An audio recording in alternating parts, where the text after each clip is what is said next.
tonight we'll be discussing landmines. Landmines have nothing to do with the kind of mining you think of, gold, diamonds. No, it's about small devices that are planted into the earth. You step on it and you are in trouble. These have caused plenty of misery. I have tonight a victim of those mines who has dedicated the rest of her life to making sure that others do not suffer what she suffered. And that is Margaret Arach Orech. Welcome. Thank you. This is deadline, and we are actually setting a deadline for your agenda, of which now I'm a stakeholder. Okay? Don't get rid of me. I want to be a member, with or without an allowance. Yes, and she's the chairperson of Landmine Survivors Association and ambassador for International campaign to ban landmines. International campaign to ban landmines. Now, I also have an expert at laying them, and that is none other than the Honorable Major General Dr. Julius Oketta, MP. Welcome, sir. Thank you, sir. Yes. Good evening, viewers. I'm very glad both of you are here because, like I've said, the General is experienced as a soldier in what mines do, and he knows how to plant them and knows how to unplant, if there's such a word. But the reason General is here is not to plant mines, is to give us an insight into what this, our government and the rest of the world is doing in order to ameliorate. No one really loves what these devices do. Maybe they are necessary evils. Maybe they are necessary evils. So don't think it can't happen to you. Welcome once again. Thank you. Good evening, viewers.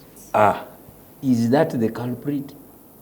That's just a sample of what they look like. You know, they look like toys. Yes, and very colorful. Yes. I wouldn't hesitate to pick it up maybe, and being a very qualified civilian, I would take that home, I think. And that's where most of the children get injured, because it looks so colorful. If it has not been hidden underground or it's exposed, okay, they end up picking it and it explodes. And that's where you get most of the victims or the survivors losing their arms and the eyes. And then for those who step on it, they lose their lower limbs. Now, you yourself is a distinguished survivor of... I hope you haven't got tired of telling the story. Just tell us briefly what happened and how you have managed to cope. Oh, well, 13 years ago, precisely 2 days before Christmas, I was working somewhere in northern Uganda, and I wanted to join my family who were in Kampala for Christmas. Yes. And that Christmas never happened for me because I became a victim and I lost my leg on the Kitgum-Gulu highway. Yes. To a landmine. So my Christmas was spent at Lacho Hospital, where I was hospitalized for the next 2 months. And then eventually I was discharged at the prime of my life to face a life of disability, which was quite challenging. How do you manage to say that with a smile? Or it is me who is not seeing properly? I have a lot to smile about. Okay. The fact that I'm alive today gives me a smile.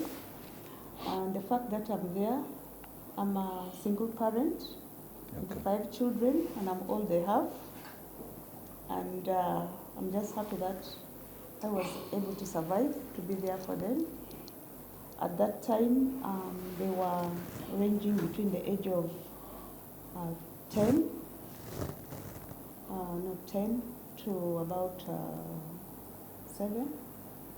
But now they're all grown up. Okay. So I have a lot to smile about. Yeah.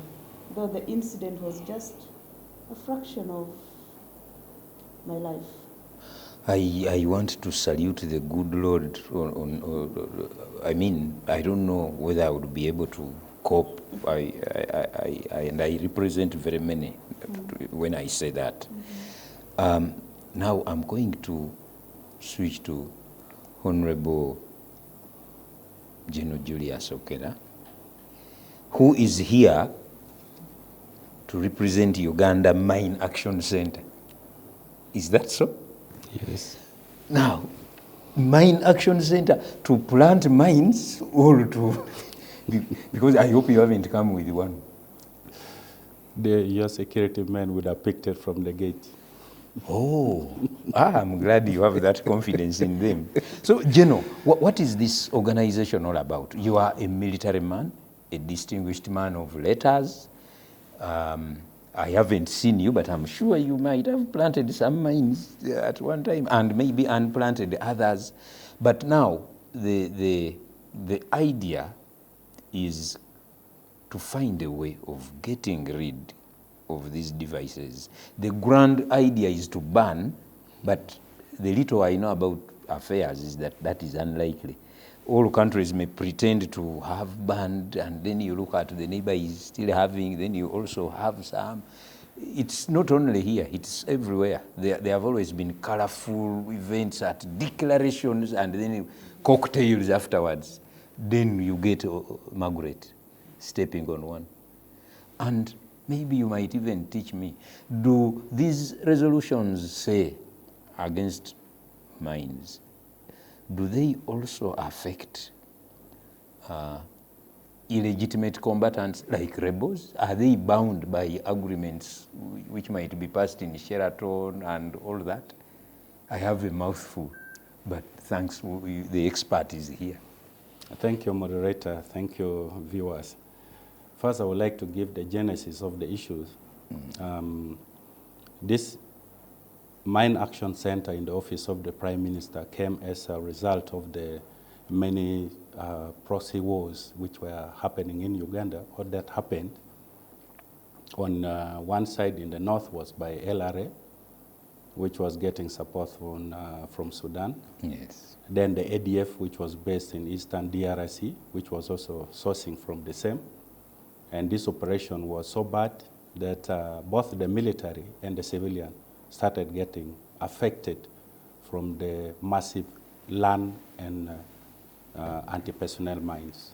Land mine is for the vehicles. Okay. So when it hits the vehicles, then whatever on top, the impact can also cause the cutting of the legs or the arms or whichever part of the body, the pressure of that explosion got you. Now the foot or the anti-personnel mine removes your foot, like what has happened to my sister here. So can remove both depending on how close each of them is to the other when you step on it. So it uses pressure. When you step on, it is very idle. But when you take off your leg, that is when it explodes. Gen.Oketta, in the movies, you know, I've only seen movies, I haven't seen the real one. There's a way these people step on it, then they hear it. Then he makes an elaborate way of getting. Does this really happen in real life? Theory and practices are two different things. So movie and reality in the battlefield are two different things. So don't trust what you see in the movie to be the same thing that will happen in the field. Yeah, so the movie thing will mislead you to get actually to your death. Viewers stand warned. So don't copy, because just like they say in wrestling, that what you see in the wrestling field, don't try it at home. Indeed. So don't think you will try the same thing you do on you see on the film. People playing with mine, stepping on, then they come and try to remove it what he's standing on. The chances is 99% for you to get into those big problems. Okay. However, because of those big problems, the government of Uganda, under the leadership of His Excellency, the President, Yoweri Museveni, decided that this operation of humanitarian demining should begin. And that is when, in 2005, the Office of the Prime Minister established the Uganda Mine Action Center. and was controlled or coordinated by United Nations program, UNDP, Kampala office. So the UN system was the one in charge. And in that we got many partners, including Accord, CYPA, Dennis, the mining team, who are still working with us up to now. Now, what does it mean? It means that this demining is not military demining. They call it humanitarian because it is now the military, the police, and the civil society, the stakeholders, all get together to say, we better remove what has been planted during the war. When the war is over, a lot of items are left on the field. Right. They are called, explosive remnants of war. These are grenades, RPG, and many other pieces that are left. And on the other side, there is the landmine, which are still remaining. Okay. Then the other side is the anti-personnel mines. Right. So this is the activities this team, which is composed of UPDF, personnel, the police, and the NGOs has been working together to make sure that it is cleared. And to make it further, as you had asked earlier, Uganda signed the first treaty to ban mine. We were among the first countries to sign that treaty. Okay. And to implement that, the president and the country of Uganda decided that the production line for mine in the military industry is disbanded. And we did that? We did that very thoroughly in the face of the world. Okay. So we don't have that factory. It is now doing other things. And he went ahead to stop use of those explosives in the army, including grenades. That's why you don't see UPDF moving with grenades, because they're all destructive to human. Any accident can happen, the soldier can die, and you can die. If there is need to use it, let it be in the front line. Okay. Then you asked the question about the rebel. Does this treaty concerns them? As their name is, they are rebel. They are indisciplined. They don't have any system. Okay. They are just like elements from the failed states. Okay. Yeah, so that is why we have to do what we call counterinsurgency operation to suppress them to submission, to make them know that what they are doing is illegal. It's not human. It's not godly either. Okay. So that is briefly what I can tell you. Gen.Oketta, you've talked about it's not godly. You know, it is interesting to hear that soldiers also know God, you know? Yes. And it's an interesting subject for another day. Yes. So now having, you know, I hosted Honorable Rebecca Otengo some time back, and she said, she revealed to me that there were really very many mines. And how do you rate the progress? The progress is good. Uganda as a country, we have done very well. The public should be proud of their sons and daughters in combat.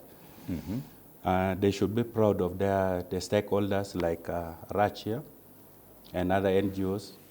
I think Uganda should be proud of themselves. We like fighting among ourselves. But when it comes to national problems like, insecurity, Ugandans are so fast in cooperating together. I'm glad to hear that. Yeah, as UPDF, we are proud of telling you this, because when it comes to insecurity, people don't seem to separate away from us. We work together as a team. Okay. And that is why the president decided that all stakeholders must start campaign against this dangerous weapon.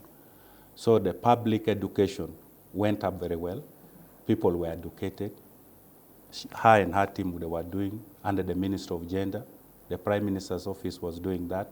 The United Nations agencies were doing, NGOs were doing. So because of this intensive information from both the UPDF and the public, the UPDF personnel were invited everywhere to teach them how that thing looks like. So we could teach them how it looks like. We told them anything which looks like a metal, don't touch it. Just mark the area, come back to us, we go and remove it. And that is what has reduced the issue of massive casualties in Uganda. The casualty level in Uganda is not as high as other countries.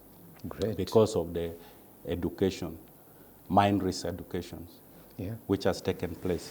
I want to agree entirely because I was around here in after the 79 war. And I remember a man picked a large stick grenade. He was a herdsman. And he liked it so much as a device. So he chose to Bang it. to use it for his mashing beans, and used it for quite a time, until one time when he took it to the field, and I think was trying to split some seed, Was unfortunate. no, he was very fortunate. I think it either made a noise, which noise he didn't like, so he threw it among his cattle, and the cattle, of course, saved him by dying. The cattle died. So we've come a long way from that time. These days, people don't simply pick things. What happens to a defaulter? We have agreed no mines.